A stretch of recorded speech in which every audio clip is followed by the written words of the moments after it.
Hei vaan, tää on mun ensimmäinen video mun tällä omalla kanavalla. Mulla siis on Bädillä kanava LPS, Katja Ojala. Joo. Mut joo, kiinnittäkää vaan Katja Ojala, mutta joo, se on vähän outo kanava.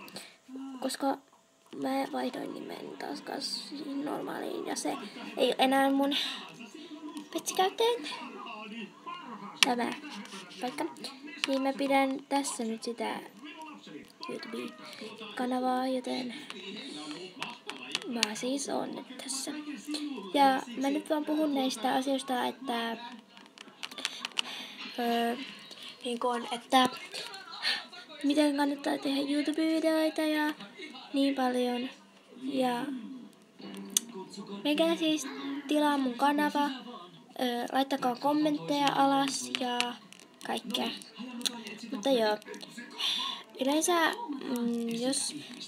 jos sä ajattelit tehdä videoita, niin kannattaa yleensä tehdä YouTube-videoita, jos sulla on se stop-juttu siellä sun puhelimessa.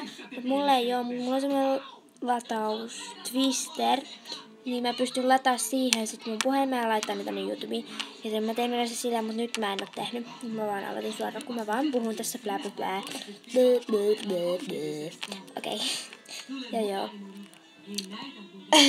Että mulla on niin semmoinen asia.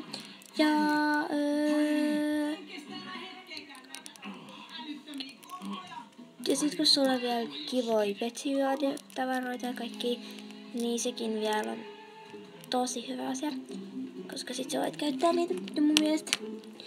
Yleensä kaikilla on ihan niin. Mutta en mä oikein tästä enempää osaa sanoa mitään. Mut joo. Tulee nyt vaan, kun mun pikkusisko kattoo tuolta ohjelmaa. Mut joo. Kattoo Home Puppies. Joo. Mut joo. Eli se oli tässä tää eka mun video. Tykätkää ehdottomasti ja kommentoikaa alas. Hei hei!